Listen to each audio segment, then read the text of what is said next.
Lithium-ion batteries rule our lives, whether it's on our GPS, our laptops, our Tesla motor vehicles, or our Mars Curiosity rovers if we happen to have one of those lying around.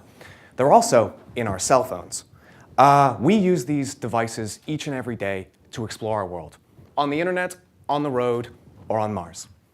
But they're only dependent, or they're only possible because we have the ability to take power in a box from one place to another without being tethered to a wall. And this is because they use batteries. But what the heck is a battery? Well, simply put, it's a box of energy. And when I say box of energy, I mean more specifically, it's a box of chemicals.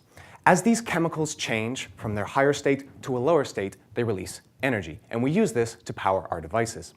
Lithium-ion batteries are an incredibly special type of battery because they are rechargeable. This is very unique to most batteries. You can take them down from their high state to their low state, and then when you decide, you can take them back to their high state and take it somewhere else. Lithium-ion batteries are also what is known as an intercalation battery. This is a fancy way of saying insertion, because the chemical mechanism on how this battery works is because we're inserting things and uninserting things from certain materials. So I'll break this down even further. A lithium-ion battery is composed of a cell. In the cell, it has a couple of components.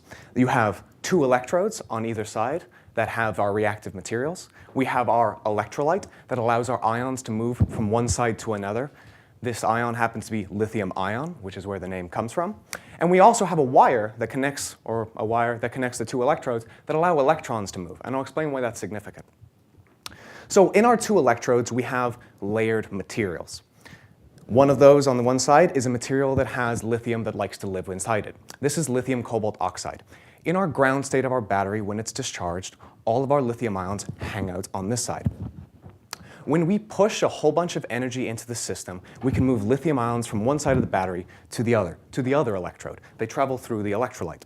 They get stuck in a material that doesn't like to have lithium ions in it. This is graphene, the stuff you find in a pencil, or in my leg, because I got stabbed with a pencil. When you have lithium ions move from one side to the other, they are positively charged. You need to balance this out, and electrons move from one side to the other. When you discharge the battery, it's going down to its ground state. The lithium ions will shuttle back to their lithium cobalt oxide, their nice little home, and the electrons will go back as well, around the battery. This is why you power your device. Lithium-ion batteries are incredibly special. They're incredibly efficient, they have a lot of power, and they're not really going anywhere for a little while. We use them every day to explore our world, and you can explain that. Lithium ions go in, lithium ions go out. Thank you very much.